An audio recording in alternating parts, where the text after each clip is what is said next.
But having said that, individual stocks or sectors, if you look at in a large cap, if you look at IT still is disappointing, or rather it's work in progress. Stock prices have not yet corrected to attractive levels. It's the banks, NBFCs that have given very good performance, and hopefully in the coming quarter also they should do well. In the large cap indices, it looks like that except for the banks, there are not too many heavyweights who can pull the indices up further. So, and even in small mid cap, yes, there are pockets of or positive surprises as far as numbers are concerned, but then it is also getting discounted very aggressively. So temporarily, it looks like that we are getting into a phase of consolidation, and I think the whole China, the flows which happened after disappointment with China, that part also seems to have played out. Oil again seems to be strengthening. I think you have your rate hike next this week, which possibly is discounted. Net, I think a period of consolidation before we move to the next level. But I'm not talking of any sharp correction. Maybe a period of consolidation and some stocks which have not delivered to the potential, or where the improvement in earnings could be more back-ended. Maybe those stocks will give opportunities for long-term investors to invest in. The constructive argument that I hear from people who are constructive are saying that the index, as you said, might consolidate. We are probably at a standard deviation or slightly more than that on the index level. But a clutch of names, again, as you mentioned, are not quite there. Banks, for example. Post the correction, maybe IT, not that IT is constructive, but it is certainly off from the highs that it used to trade at, and a few others. So the argument is that the bull argument is that the index may stay at the current levels, maybe slightly lower, but a lot of stocks can be pulled up to those plus one standard deviation levels because the flow of money, both from global and local, still seems to be strong. Definitely, I agree with you. I think India has always been a bottoms of market, and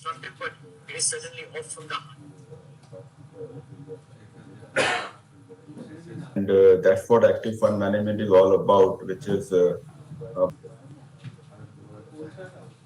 buying into stocks which are relatively attractively valued. I think whether it's a bull market or a bear market, there are always opportunities to buy and sell.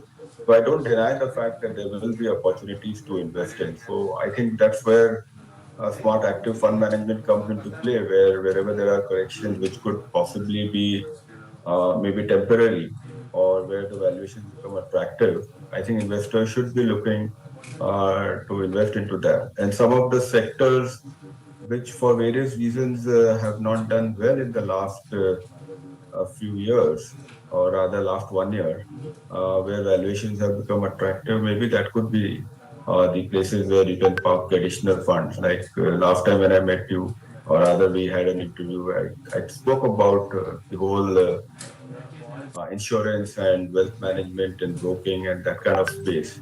And yes, I think the opportunities came, and decent returns have been made by investing in those kind of companies. Today, I feel that maybe some of the spec chem companies, some of the agrochem companies, and they have disappointed in the last 2-3 quarters. But are we possibly near the end of the cycle? Maybe a few more quarters, and it should be. So wherever valuations are attractive, the core value of the business needs to be assessed, and not the short-term headwinds.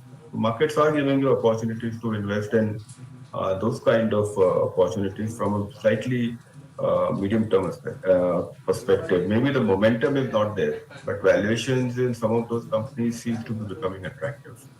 Yeah, this conversation about the capital markets we had around the Independence Day last year, which is when we last met Mr. Krishna Kumar Karwa in person. From there, you have to argue that some of those or most of those names have actually done well. So, yeah, credit where it's due.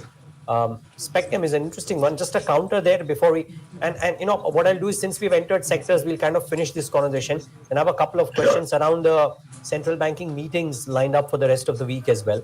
But since we've dwelt into sectors, a follow-up on Spectrum. The commentary thus far from all the global majors that have come out has been, well, not just not constructive, it's actually been a bit pessimistic. When they are saying that they have not seen the expected pickup, they believe the next 6 months also they don't see anything. Now, I heard you say that a few more quarters of pain there might be. My question is, are the valuations already low enough for the pain of the subsequent quarters to not impact the prices further?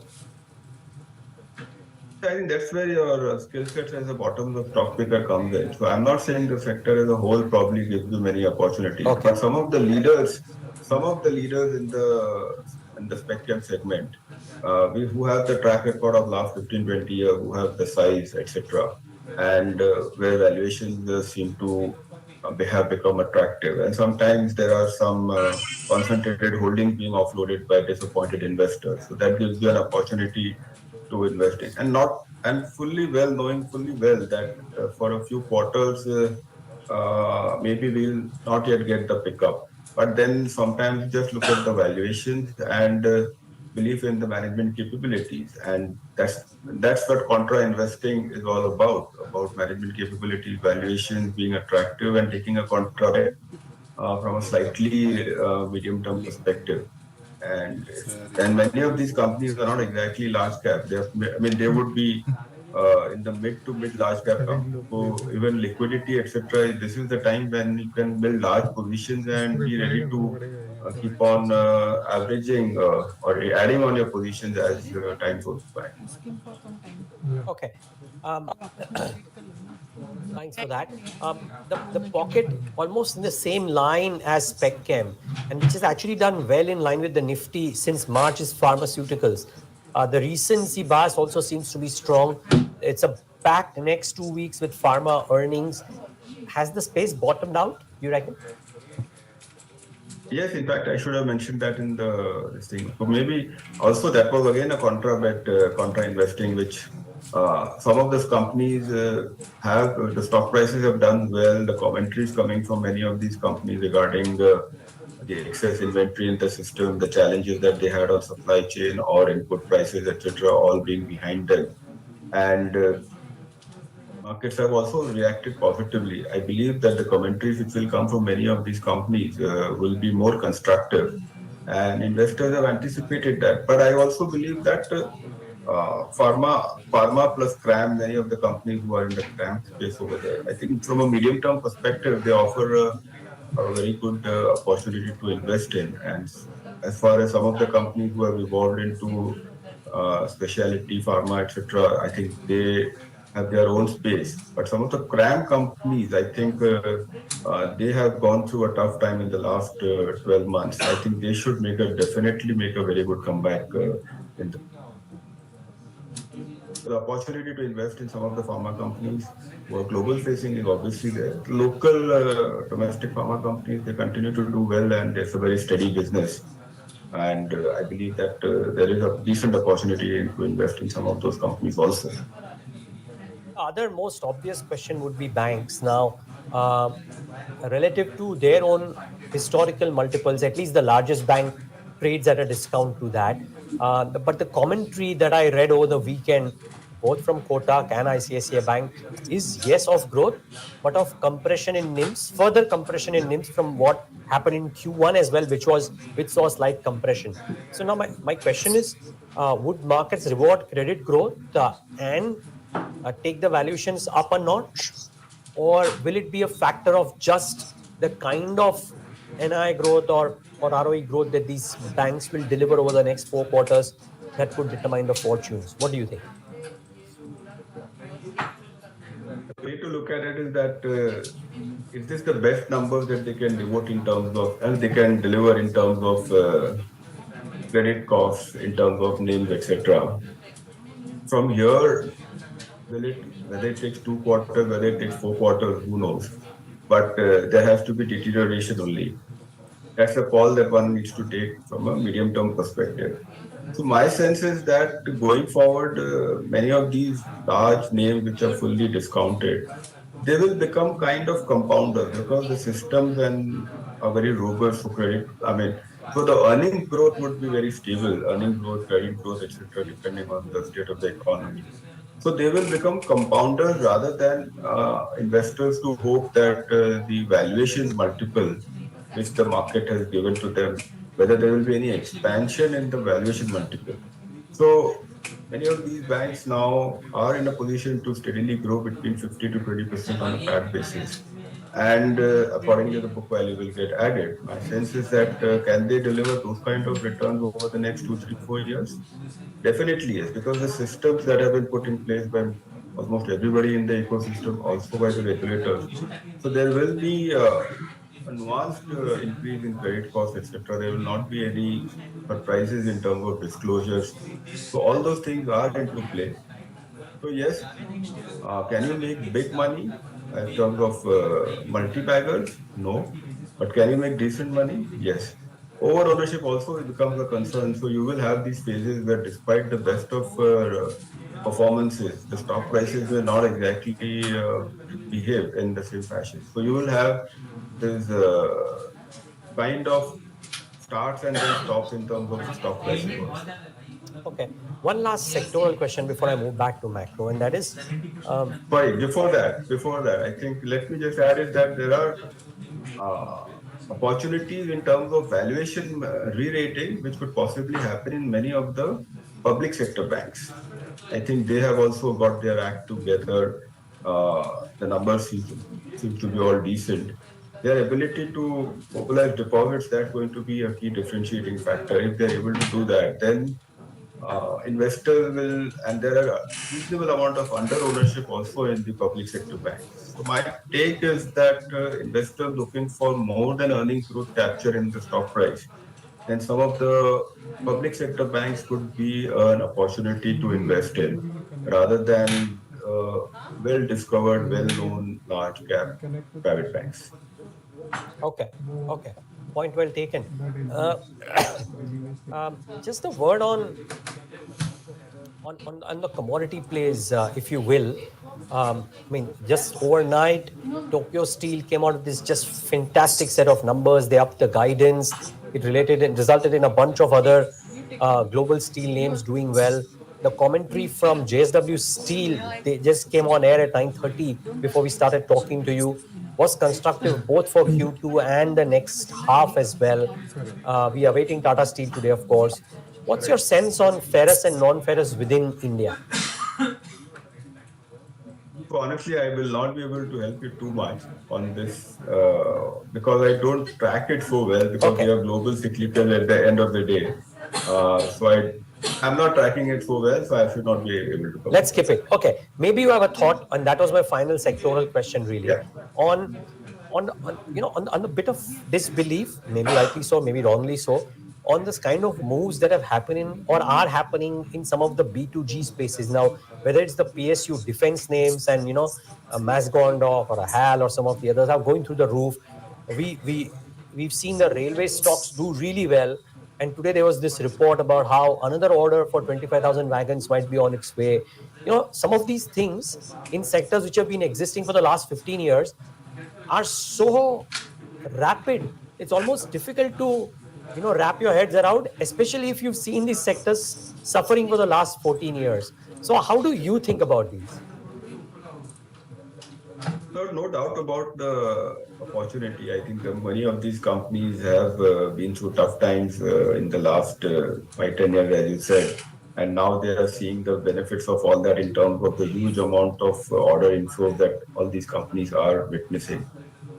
Yes, it is always a challenge when you have one big customer, which is the government of India or the state governments. I think in terms of some policy changes or in terms of cash flows, etc. We have seen earlier so that you need to be taking cognizance of that. So to that extent, one valuation multiples that you give to these businesses should be taken that into consideration. Many of the stocks in the sector, whether they are railway facing or whether they are the defense facing, uh, they have been multi-bagger in the last 2 to 2.5 years. I think some of them have been like 10 baggers, etc. So I think investors just need to be careful, cognizant about one is the execution capabilities, because order book is one part of it, but at the end of the day, it's all about how profitably you are able to execute those orders. I think that is something which is very. Today we are just giving uh, run to the stock prices just based on order inflow. I think so. Execution capability also needs to be carefully looked into, and then the absolute valuations. I think so. Whenever there is a frenzy, I think uh, it's best to stay away and wait for a decent correction, wait for some market disappointments, maybe sometimes macro, sometimes micro, before you get into these kind of frenzy stocks. So opportunity, yes. Would I buy into any of them at current prices? Possibly no. Okay. Okay, point well taken. After a lull for the last 2 weeks, we have a very busy week from a global perspective, Krishna. Fed, BOJ, ECB. We've seen England having opposing factors at play in terms of inflation versus growth. Similarly, you could argue for the US because people who are there talk about the kind of consumerism that they haven't seen in the last 20 years being seen currently. Prices are kind of above Fed's normalcy. We might see a hike after the pause that we saw last time. What do the markets take away from the commentary as well as the actions? What is it that you're watching out for the most? Yeah, I think all of us have been waiting for that recession or soft landing for the last, what, 12 months? And that never came. So I think to that extent, somewhere now, I think the commentary is shifting towards that maybe they will be able to manage a Uh-huh. soft landing versus a recession. So to that extent, kind of it is discount. I mean, so the and the markets have discounted most of it. So I think this 25 bits hike is like 90% given that maybe this week the Fed meeting, etc., there will be a Fed rate hike, 25 bips, etc. And then there may be one more, or maybe the expectations is that a soft landing has been managed, and you would see maybe rate cuts in January or onwards and all that. My take is that do I need to be aware of many of these global factors? Yes. But do I need to act on them in terms of the individual stocks that we own and manage in our active portfolios? I think sometimes no. I think we saw that in the period between Jan to March when some of the private banks in the US were collapsing, and there was a huge frenzy of FPI selling in our markets, and there was a lot of positivity as far as the US, China was concerned. I mean, that was a time when if you would have taken your faith in domestic stocks and bought into them, you would be sitting on 30 to 50% gains in many of them. So I think global factors, we do read about it, we keep on following, but then the commentary itself keeps on changing. The experts over there, they also keep on changing their comments and their expectations of going forward. I think what is relevant is over there is that basically our IT companies who have massive business exposure to the US, and I didn't get I, whatever I saw on a broad basis, the order inflow seems to be decent. I think maybe some small slowdown in execution, etc., is there. So that is where I would be looking at in terms of how positive it becomes for the domestic IT companies if things improve over there. That is one segment. Otherwise, for most of our stocks, I think it's better to look at the individual performances and move on. Okay. Okay. And a final question, Krishna, your answers. Yeah, pharma, spec chem, to an extent, IT valuations, yes, but maybe the business seem to suggest that you are not as pessimistic about the global growth slowdown impact on India exporting companies' fortunes from a stock price perspective because the negatives might be in that price. Would that be a fair assessment? Yes, I think definitely this whole opportunity in terms of China plus one or maybe Europe plus one for domestic manufacturing companies. That is a reality. That is a reality, and we are seeing many companies benefiting out of it and also working towards this thing. So, and if you look at the number of global majors who are setting up shop in or increasing their exposure in India, and with clear-cut comments that it is not only about the domestic market, but also about the export opportunities. So there could be some headwinds, etc., for maybe 3, 6 months. It's fine, but from a medium-term perspective, the whole manufacturing opportunity which is there across businesses, whether it's petchem, whether it's electronic manufacturing, etc., or even defense and make in India. So I think the opportunities are phenomenal. So investors should be cognizant that when there is an euphoria or a temporary euphoria in the markets, I think your entry valuations become expensive. Just be careful on that. But from a medium-term perspective, I think we are in a great time. So investors should be prepared for putting money when there are decent corrections in the market, rather than that time there will be some negative news flows here and there and get taken in by that. Decent is 5% or 10% or more. So my sense is when the see currently the flows have been robust.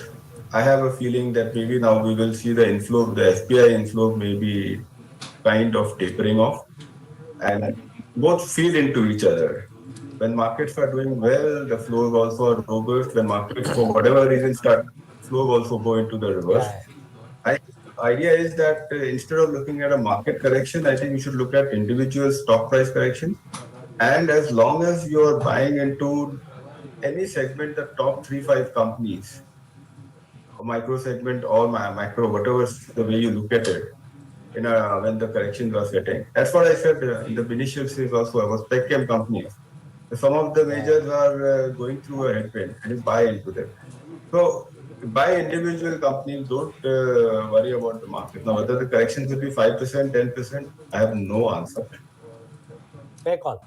Thanks so much. No, I was just asking if 5% is reasonable or 10%. Otherwise, though, who knows? I agree completely. But I have no answer, but I have a feeling that there is a lot of under ownership or left out feeling. So the corrections are going to be as sharp as you would have wanted it to. got it.